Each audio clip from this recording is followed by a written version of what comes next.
Bapak Ibu yang saya hormati,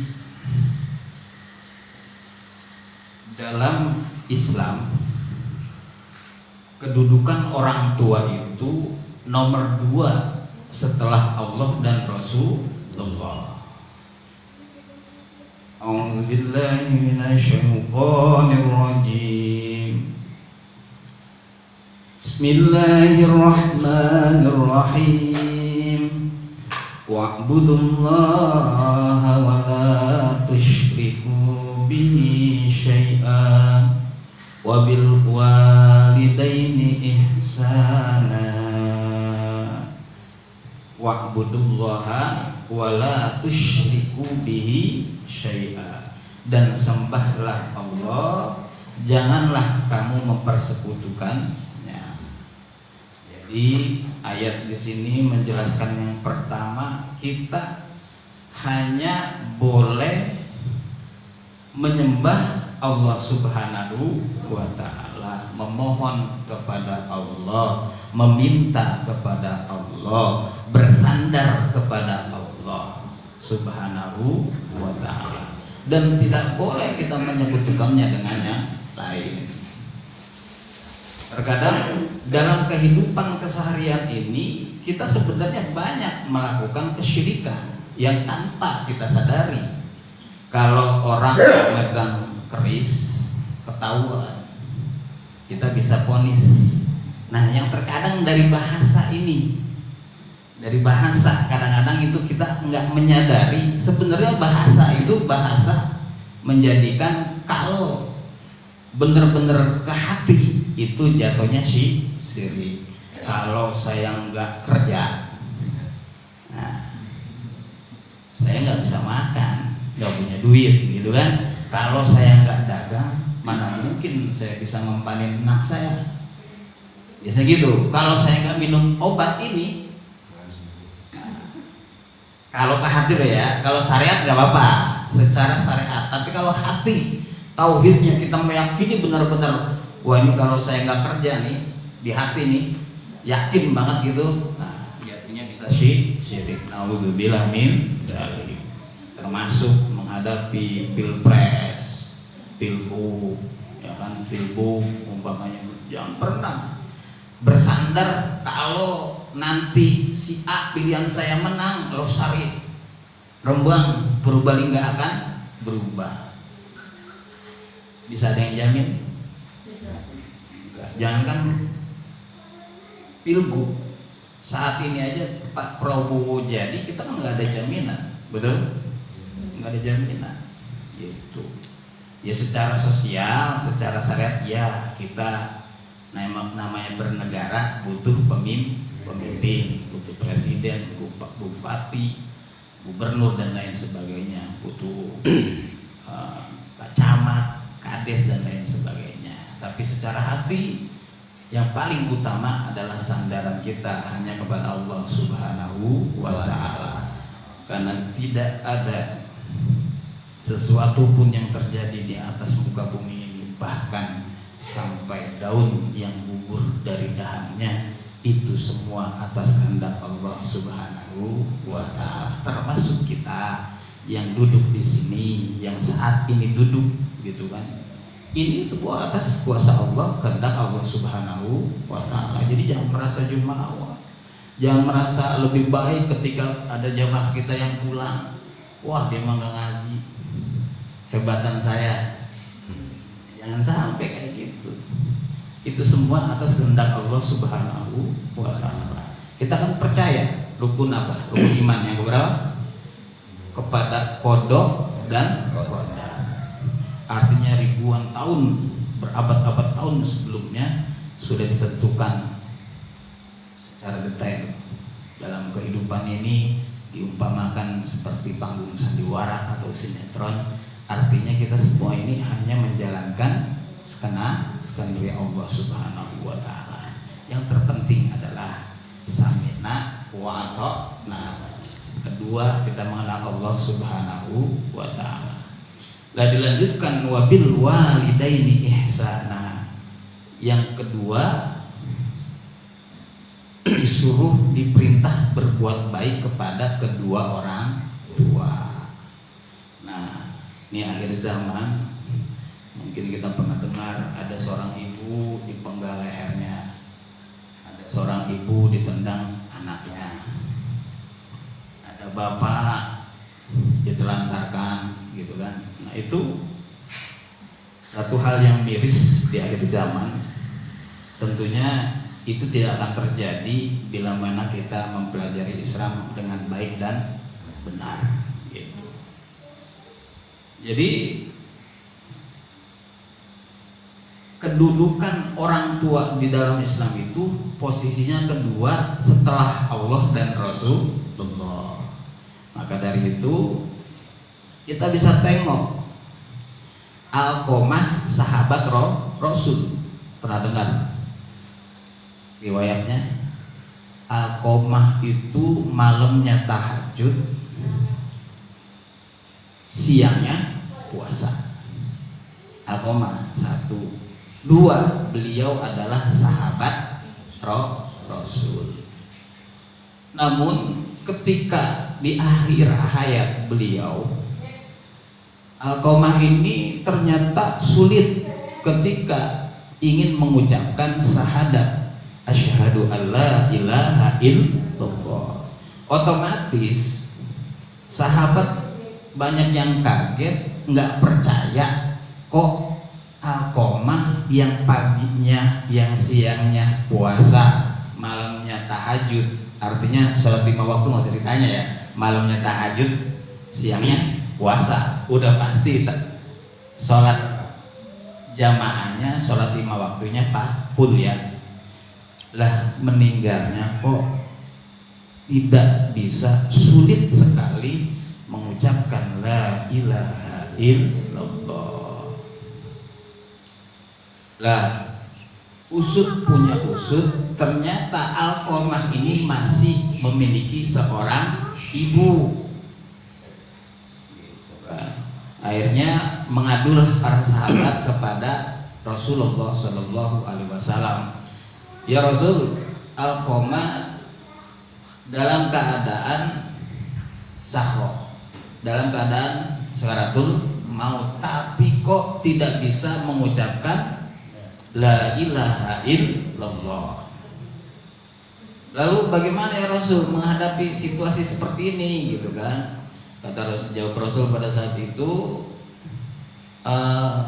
apakah Alqamah masih memiliki seorang ibu? Ya, ibunya kalau begitu jemput, panggil agar menemui Alqamah yang sedang sakaratul maut. Dipanggillah ibunya, lalu ditanyalah, disaksikan oleh Rasul dan para sahabat, ya Bu, ini Alqamah dalam keadaan sakaratul maut, menghadapi kematian, dan Alqamah tidak bisa mengucapkan la ilaha illallah. Kalau boleh tahu memang ada apa sih semasa hidupnya, semasa dia sehatnya, apa sih gerangan, apa mungkin ada kata-kata yang kurang berkenan di hati ibu, atau mungkin pernah menyakiti hati ibu. Pertama diam, ibunya diam, tidak mau menjawab. Setelah itu lama-lama didesak. Akhirnya dia berbicara, ibunya, ya Rasul, Alqamah itu anak saya satu-satunya. Alqamah itu saya kandung selama 9 bulan. Saya besarkan dia setelah lahir. Saya rawat dia, saya jaga dia, saya beri dia makan. Tapi ketika dia setelah menikah, dia lebih cinta kepada istrinya. Sakit hati saya ketika saya meminta, istrinya lebih didahulukan.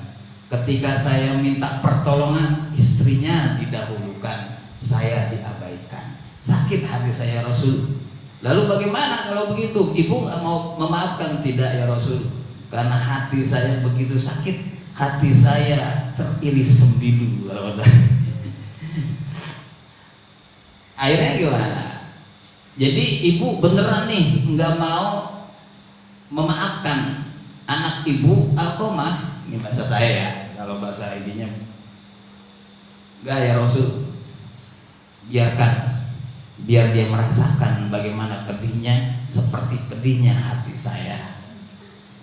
Akhirnya karena sudah dibujuk rayu tidak bisa dan tetap tidak mau memaafkan, akhirnya Rasul membuat keputusan kepada para sahabat supaya apa? Supaya mengumpulkan kayu bakar. Dikumpulkanlah kayu bakar dan ibunya bingung nih, loh, ngapain ngumpulin kayu bakar? Setelah dikumpulkan, kalau gitu segera kayu ini bakar. Nanti kalau apinya sudah membesar, lemparkan Alqamah ke dalam api. Akhirnya kan ibunya kaget. Ya Rasul, kenapa harus seperti itu? Ini lebih baik Bu, api di dunia jauh lebih baik daripada api di neraka. Kalau memang ibu tidak bisa memaafkan, tidak bisa mengampuni kesalahan Alqamah, ya nggak apa-apa lah. Kalau kayak gitu, biarkan dia merasakan api di dunia. Mudah-mudahan dengan dibakarnya di dunia mengurangi nanti siksanya di neraka. Akhirnya namanya seorang ibu kan hatinya, nah, gitu kan. Namanya orang tua sama anak, jangankan bener, salah aja terkadang dibelain gitu. Sesakit apapun terkadang orang tua akhirnya nggak tega juga melihat nanti Alqamah akan dibakar. Ya udah ya Rasul, kalau begitu saya maafin dengan sepenuh hati, saya ikhlas ya Rasul. Setelah ibunya menjawab seperti itu, alhamdulillah Alqamah bisa mengucapkan la ilaha illallah. Satu pelajaran di sini yang bisa kita petik, yang bisa kita ambil. Seorang sahabat saja, sahabat Rasul kan namanya berarti ketemu Rasul. Sahabat Rasul berarti dekat sama Rasul. Itu hanya gara-gara menyakiti hati ibunya, tidak adil kepada ibunya, ketika mau meninggal sulit mengucapkan syahadat. Lalu bagaimana kita nih sahabat Rasul? Bukan umat Rasul? Ya, tapi kan baru ngaku. Kita kan baru ngaku doang kan? Insya Allah. Maksudnya kan belum jelas-jelas, ya kan? Nah, ini sih bukan kita lagi suuzon, enggak. Maksudnya kan kalau sahabat jelas, sahabat Rasul karena ketemu Rasul, gitu kan? Pasti bisa ngejamin, ya kan? Karena Rasul itu kan masih mendapatkan wahyu dari Allah lah. Kita walaupun kita punya kiai, bisa kiai kita jamin kita bakal masuk surga? Tidak. Lah, kita ini manusia biasa, dosanya masih banyak. Sahabat Rasul bukan, ya kan? Terkadang kita melakukan hal-hal yang buruk, durhaka kepada orang tua. Maka dari pelajaran dari sini, jangan sampai kalau memang kita sekarang ini masih punya kedua orang tua, mari kita jaga orang tua kita, kita rawat orang tua kita. Jangan sampai udah tua malah ditaruh di panti jompo. Ya kalau di sini mah nggak ada ya, insya Allah ya. Kalau mungkin di kota-kota kan begitu ya. Jangan sampai seperti itu. Apalagi mohon maaf, jangan sampai orang tua bahasanya minjem sama kita. Jangan sampai tuh. Nggak ada bahasa pinjem orang tua. Makanya durhaka sekali seorang anak ini kan bisa tua, bisa muda, ya kan? Dia rajin ibadah kepada Allah, dia taat kepada Allah, tapi lupa kepada orang tua. Naudzubillah min jangan sampai punya orang tua itu datang minjem beras, minta duit.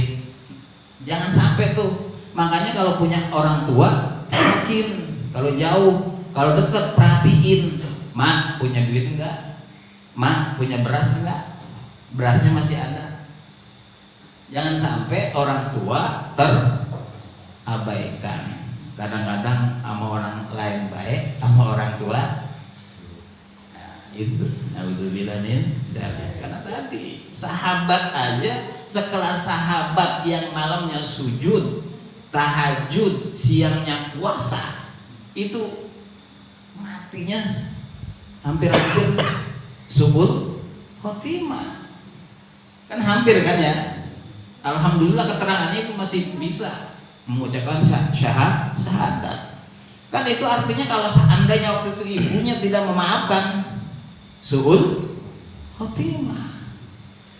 Lah, sahabat aja yang dekat Rasul, ahli ibadah, matinya sulit gara-gara orang tuanya tidak ridho. Ridullah wa ridul walidain. Ridhonya Allah terletak dari ridhonya orang tua. Ustaz, gimana kalau orang tuanya nggak adil, orang tuanya nggak sayang, orang tuanya ngomel baik, ngomel terus gitu kan, kurang terus, ibaratnya orang tua yang nggak baik lah ya gitu. Seandainya punya orang tua yang tidak baik, ingat Bu, Pak, orang tua itu seperti mushaf Al-Quran. Tahu mushaf Al-Quran? Al-Quran. Kalau ketemu Al-Quran sobek, ibu berani nggak nginjek potongan? Berani?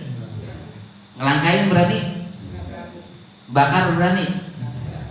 Pun demikian, orang tua itu seandainya dia tidak baik, seandainya orang tua itu mungkin nggak adil, terkadang kan gitu ya, punya anak 3, yang satu dibikin di rumah, yang satu enggak, umpama yang satu dikasih dimodalin, yang satu enggak, kan kadang gitu kan nggak baik nih, berarti contoh orang tua yang tidak baik, artinya ngeselin lah, nyebelin Ustaz, pokoknya itu tadi.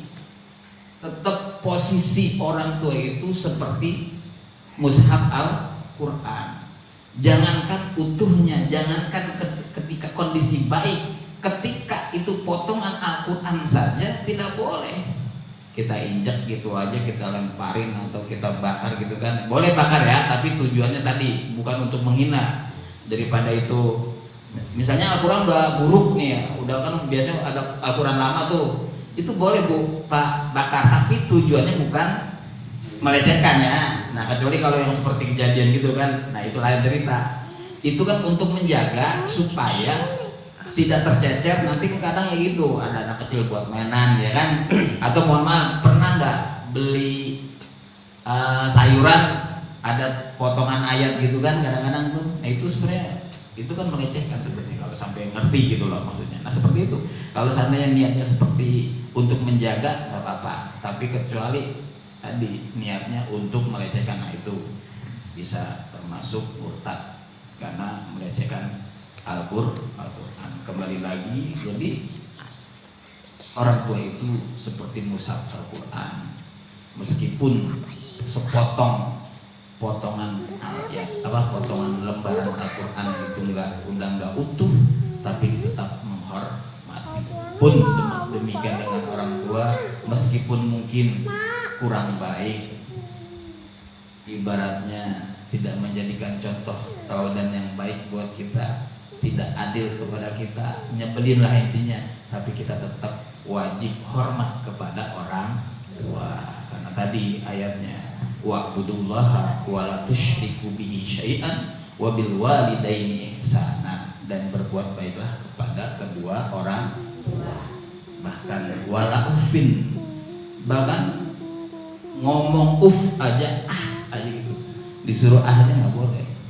Apalagi ini kan ini kalau memang dianalisa, ngomong ngucap aja nggak boleh, apalagi sampai orang tua nggak punya duit, orang tua sampai ngutang beras, nah itu apalagi lebih durhaka nggak?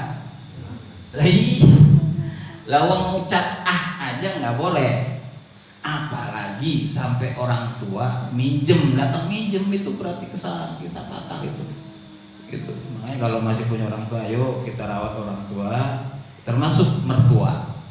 Mertua itu kan juga dalam Islam termasuk orang tua. Orang tua kita kan ada 3. Pertama yang melahirkan kita, ayah dan ibu. Yang mengajarkan kita, guru. Ustaz-ustaz kita dulu yang ngajarin kita ngaji, ya kan, abata saja, ya kan, dan lain sebagainya. Akhirnya kita bisa sholat, itu kan guru, termasuk yang harus kita hormati. Yang ketiga, mertua. Kalau misalnya seorang suami berarti orang tuanya istri. Pun seorang istri, orang tuanya suami, itu termasuk orang tua. Maka kita tetap wajib menghormati orang tua. Jangan dengerin bahasa-bahasa di kadang-kadang medsos itu kan, kadang-kadang banyak bahasa-bahasa yang menyesatkan. Namanya orang tua, kalau baik ya kita berbuat baik, kalau enggak usah, misalnya gitu kan. Bilangin, begitu. Islam mengajarkan nggak seperti itu. Jadi kebaikan itu apa sih? Kebaikan itu adalah ketika kita bisa berbuat baik meskipun yang kita baiki itu tidak baik. Lah kalau misalnya Mas Pur bagi saya bagi, itu baik bukan? Baik, tapi wajar. Bukan baik, balas dendam, balas budi. Kalau baik itu gini, Mas Pur nggak ngasih, saya ngasih. Mas Pur nggak nanya, saya nanya. Mas Pur nggak senyum, saya senyum, itu baik. Sebagaimana yang dicontohkan Rasulullah Shallallahu Alaihi Wasallam. Jadi kebaikan itu adalah tetap berbuat baik meskipun yang ketika kita baik orang tersebut atau lawan kita tidak berbuat baik, itu baik. Tapi kalau misalnya tetangga sedekah, orang yang berbagi terus kita bagi, ya kan, itu namanya balas dendam. Tetangga nggak bagi, gue juga nggak bagi. Itu namanya bukan baik, balas dendam. Gitu. Jadi kayak ada orang gila, kita ikut gila, ya kan? Ada orang gila marah-marah, kita ikut marah-marah. Gila nggak kita? Gila kan, begitu sama. Baik pun begitu Pak Bu. Jadi kebaikan itu berbuat, yang dinamakan baik itu siapa? Orang yang berbuat baik meskipun lawannya tidak baik. Diomongin tetangga, kita nggak ngomongin. Digibahin tetangga, kita nggak ngomongin. Tetangganya diem aja ketika kita bangun rumah, tapi giliran tetangga bangun rumah kita bantu, itu baik. Gitu. Dan terus bagaimana bisa sampai itu terjadi? Ya tadi kita mengenal Allah Subhanahu wa Ta'ala. Kalau kita sudah mengenal Allah, menyembah Allah Subhanahu wa Ta'ala, maka segala sesuatu amal itu kita kembalikan niatnya karena Allah Subhanahu wa Ta'ala. Udah masuk ya? Masih lama. Oh. Nah, jadi ini yang mesti kita perhatikan, karena saat ini akhir zaman ini ya sering kita jumpai, bahkan mungkin di Losari pun saya masih banyak melihat seperti itu.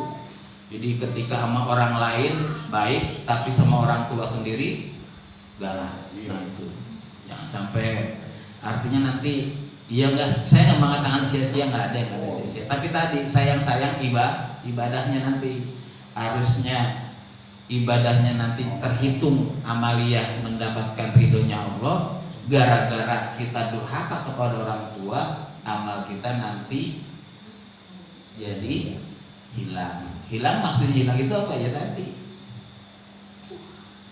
Untuk mengganti kedurhakaan kita kepada Allah Subhanahu wa Ta'ala.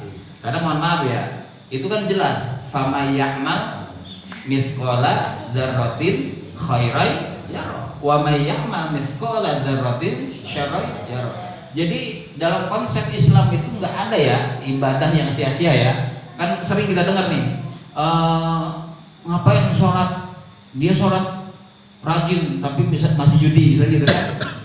Oh, sia-sia itu sholatnya. Siapa bilang? Mungkin saya pernah jelaskan.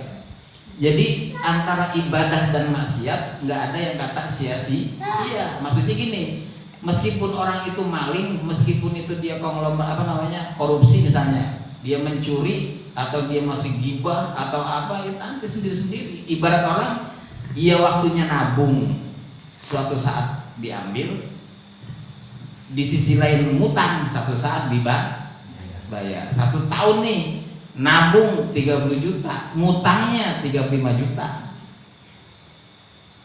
Kira-kira rugi apa enggak? Koran, begitu. Jadi nggak ada yang sia-sia. Jadi jangan pernah, kadang-kadang kita sering begitu, Ustadz ngomong doang tapi masih istrinya gitu kan, kadang banyak kan gitu ya. Banyak itu kan, apaan itu Pak Lurah katanya lurah gitu kan, katanya rajin sholat ke masjid tapi korupsi umpama ini, jangan. Nggak ada yang sia-sia. Itu tadi dalilnya.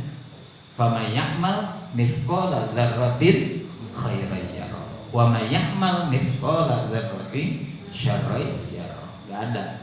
Artinya sekecil apapun kebaikan Allah pasti balas. Sekecil apapun keburukan yang kita lakukan pasti dibalas sesuai. Ibarat orang nanam dia nanam singkong. Nanti panennya singkong. Nah kalau nanamnya karet, pahit ya kan, gitu maksudnya kan, gitu. Jadi kebaikan dan keburukan itu tidak bisa dikatakan seperti tadi sia-sia, nggak ada bahasa sia-sia. Artinya nanti kita kembali lagi ditimbang mana kebaikan yang lebih banyak, apa keburukan yang lebih banyak. Ibaratnya tadi saya bilang kita ngutang, ketika akhir tahun hutang simpenan di bank lebih banyak apa hutang lebih banyak di warung, ya kan gitu. Nah kalau hutangnya lebih banyak daripada uangnya yang disimpan di bank, tekor. Tapi kalau seandainya ternyata uang yang di bank itu lebih banyak daripada hutang-hutangnya di warung, maka masih untung. Nggak ada yang sia-sia, nggak ada yang hal kata-kata bahasa sia-sia. Artinya setiap orang itu kan terkadang juga kita nggak tahu, mungkin dia siangnya dia ya masih gibah, masih mencuri, tapi mungkin kita nggak tahu di tengah malam dia memohon bermunajat taubat kepada Allah Subhanahu wa Ta'ala. Jadi ibadah itu urusannya kepada makhluk, kepada Allah Subhanahu wa Ta'ala, tidak ada urusan dengan manusia.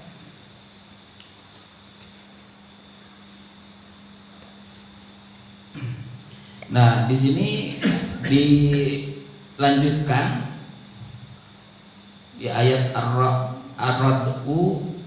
ayat 21, walladzina yasiluna ma amarallahu bihi ay yusall. Dan orang-orang yang menghubungkan apa yang diperintahkan Allah agar dihubungkan. Artinya kalau memang kita berjauhan dengan orang tua, usahakan bisa silaturahmi seminggu sekali, sebulan sekali, mungkin jauh ya minimal usahakan. Sebenarnya usahakan kalau bisa sebulan sekali, gitu kan seneng. Orang tua itu kan manakala didatengin anak itu kan lebih seneng. Saya pernah ngerasain sendiri. Saya dulu tahun 2005 posisi saya lagi jatuh waktu di Jakarta karena nggak punya duit, karena posisinya lagi jatuh gitu, kerel lah gitu kan, mau datang kan malu, namanya lebaran itu kan anak-anak pada bawa gitu ya kan, itu saya nggak datang karena malu, izin lah kalau bahasa ini kan gitu. Saya emang gitu, karena emang sifat saya dari dulu gitu. Kalau nggak bisa nyenengin orang tua, jangan sampai nyusahkan orang tua. Ya, di sini pun saya begitu, mertua juga gitu. Kalau nggak bisa nyenengin mertua, jangan sampai nyusahin mertua. Udah nggak bisa bantu orang tua, nggak bisa nyenengin orang tua, minta dulu ya kan, itu nyusahin tuh kan gitu. Itu ajaran Rasul itu memang seperti itu. Artinya kita memang kalau hal yang sifatnya senang-senang ya kita ini, wa amma bi ni'matika rabbika fahadits, wa amma bi surat apa itu? Waduh, itu kan sering kita baca. Makanya kalau itu bukan cuma kepada orang tua, dalam kehidupan bersosial gitu. Kalau lagi senang ngomong, punya duit ngomong. Makanya kan ada yang namanya acara apa namanya tasyakuran, itu kan sebenarnya dalilnya itu. Kalau punya senang, kalau gembira disuruh diumumkan, maksudnya kalau bahasanya diumumin, dikasih tahu. Jangan giliran dapat duit diem bae, giliran susah ngutang. Banyak nggak gitu? Ya kan? Punya duit diem aja, boro-boro bagi, ngutang aja nggak dikasih kan? Tapi giliran dia susah datang ke kita, minta tolong, minjem dan lain sebagainya. Itu bukan hanya kepada orang tua, sesama muslim pun secara bersosial itu jangan sampai seperti itu. Perintahnya tadi, wa amma bi ni'matika rabbika fahaddits. Kalau dapat nikmat supaya disyukuri. Syukur itu dikasih tahu gitu. Makanya ada tuh yang namanya acara syukuran, ya kan, selamatan gitu kan. Itu kan misalnya bangun rumah, ngadain syukuran misalnya kan, selamatan lah bahasa gitu kalau di Jawa kan seperti itu. Itu perintahnya itu tadi Al-Qur'an. Nah, di sini dilanjutkan, setelah berbuat baik kepada orang tua, kita juga harus menyambung silaturahmi kepada orang tua. Maksud ini ya kalau seandainya kita mungkin beda rumah, kalau satu rumah ya tadi diutamakan tetap berbuat baik, jangan sampai menyakiti baik sikap kita, ucapan kita, apalagi fisik gitu kan. Berkata saja tidak boleh. Nah, yang kedua adalah menyambung tali silaturahmi kepada orang tua. Jangan sampai kadang-kadang orang tua sampai nanyain kemana ya anak gitu kan. Apalagi pernah kita lihat itu di TV kalau nggak salah dulu iklan gitu kan, nungguin anak lebaran nggak datang. Itu jangan sampai gitu kan, karena kebahagiaan orang tua itu bukan dari materi. Jadi orang tua itu yang saya rasain sendiri, ngelihat kita sehat, ngelihat kita senang, orang tua senangnya ya kan, pasti jenengan udah pada rasain gitu ya kan. Makanya jangan sampai cuma gara-gara urusan materi kita nggak mau datang lebaran gitu kan, terutama. Artinya sebenarnya tadi jangan sampai cuma lebaran, jangan cuma saat ketika Idul Fitri aja, tapi kalau bisa mah sebulan sekali, kalau memang jauh maksudnya kan. Apalagi kalau syukur-syukur bisa seminggu sekali, sebulan lah standarnya kayak gitu kan, supaya tadi menyenangkan. Karena kebahagiaan orang tua itu tadi, ngelihat anaknya senang, orang tua senang. Nggak ngarepin sebenarnya orang tua mah, walaupun ada, tapi kan kebanyakan orang tua itu pasti ngarepinnya apa? Ngarepinnya ngelihat anak sehat, sukses gitu kan. Walaupun nggak sukses, ibaratnya nggak kebelangsak, begitu kan? Nggak, sebenarnya ketika kita nggak ngasih pun sebenarnya orang tua gitu. Karena ketika udah kita kasih pun terkadang kan pas pulang anak-anak kita dikasih lagi kan gitu kan, kembali lagi ke anak-anak kita, kembali ke cucunya gitu maksudnya. Maka jangan cuma gara-gara materi menyebabkan kita akhirnya tidak mau bersilaturahmi kepada orang tua. Datengin aja gitu. Yang mudah-mudahan ketika sulit itu kita datang ya, ketemu orang tua, nyenengin orang tua, mungkin pada saat itu dicatat oleh Allah, karena Allah senang gitu kan ngelihat berbakti kita kepada orang tua. Dibukakanlah jalan kemudahan, yang mungkin dagangnya nggak ramai jadi ramai, yang kerjanya mungkin belum dapat kerjaan gara-gara silaturahmi menjadikan bisa ya kan gitu tadi. Silaturahmi itu kan terutama kepada orang tua itu tadi memanjangkan umur, terus meluaskan rezeki.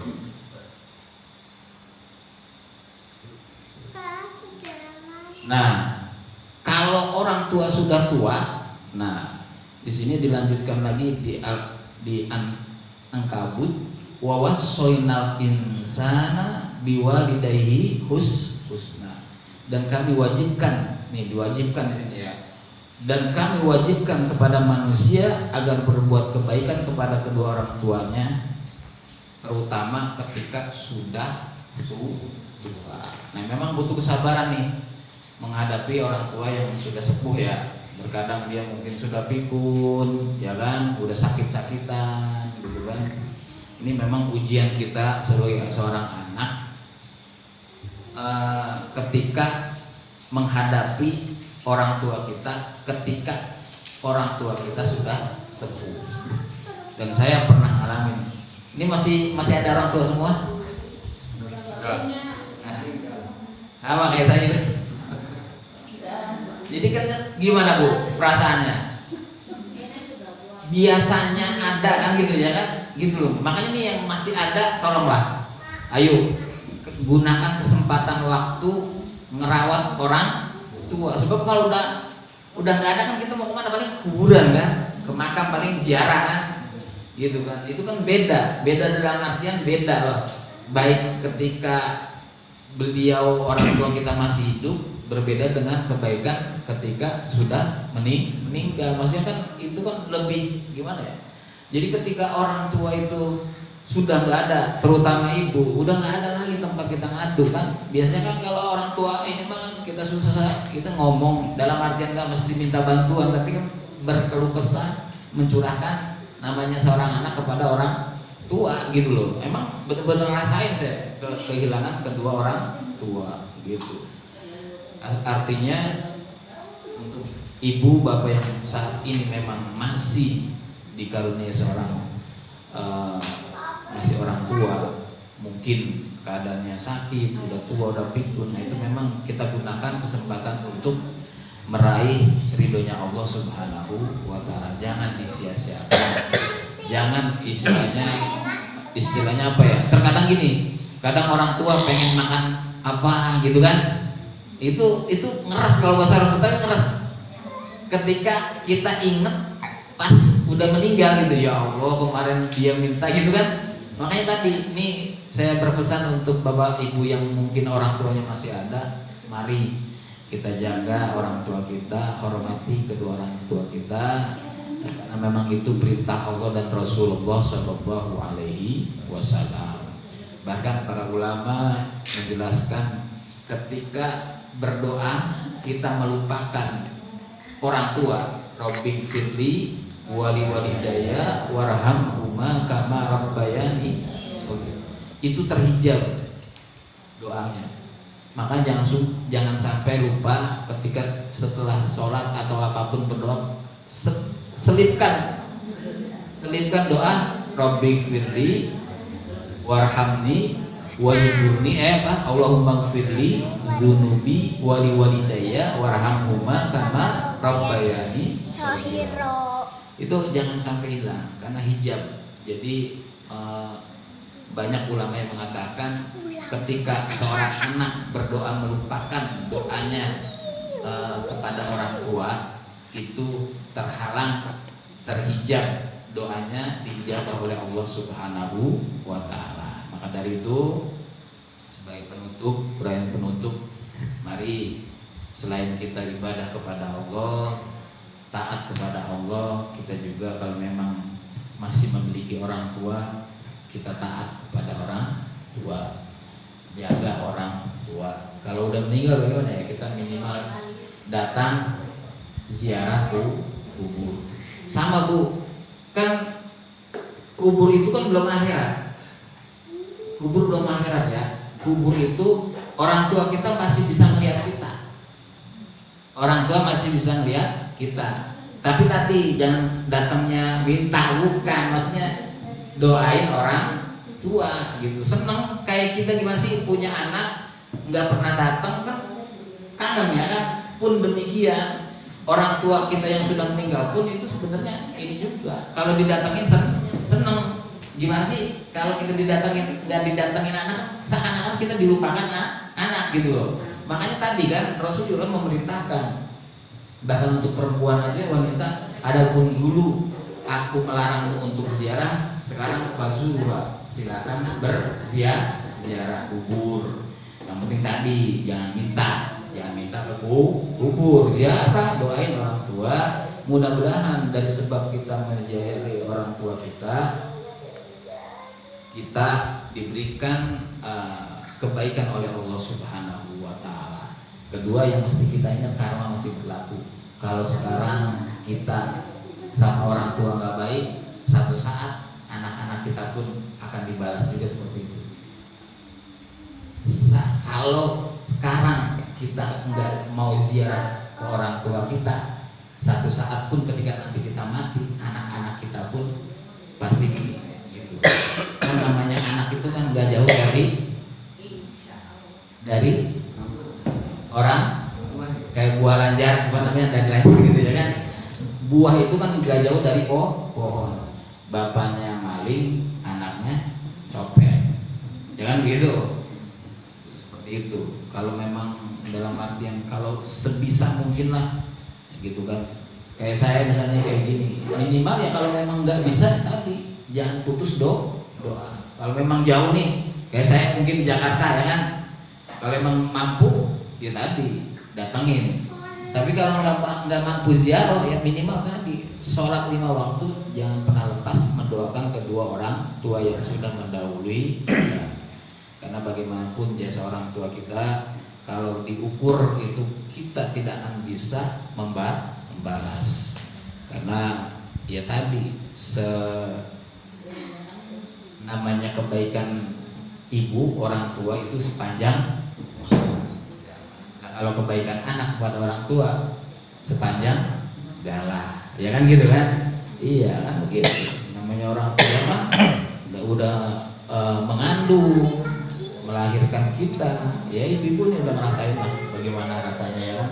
Nah pun demikian buat kita semua ini, mudah-mudahan kita termasuk anak yang soleh dan solehah di hadapan Allah Subhanahu wa Ta'ala. Jadi jangan cuma rajin sholat, rajin puasa tapi sementara lupa taat kepada orang tua, berbuat baik kepada orang tua.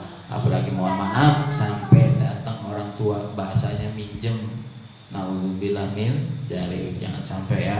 Kalau mungkin nanti ya nggak apa-apa, anak-anak kita ingetin seperti itu, nah jangan sampai seperti itu.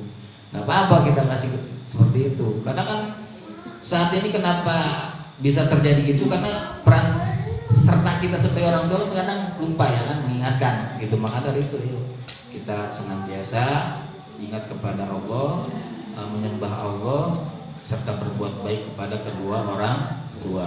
Mudah-mudahan yang bisa saya sampaikan dalam kesempatan malam ini bermanfaat khususnya buat saya pribadi dan umumnya buat jamaah sekalian. Bila benar datangnya dari Allah, salah datangnya dari saya pribadi sebagai manusia yang tidak lepas dari kealfaan dan kekhilafan. Subhanakallahumma wa bihamdika asyhadu an la ilaha illa anta astaghfiruka wa atubu ilaik. Wabillahi taufiq wal hidayah. Wassalamualaikum warahmatullahi wabarakatuh. Waalaikumsalam.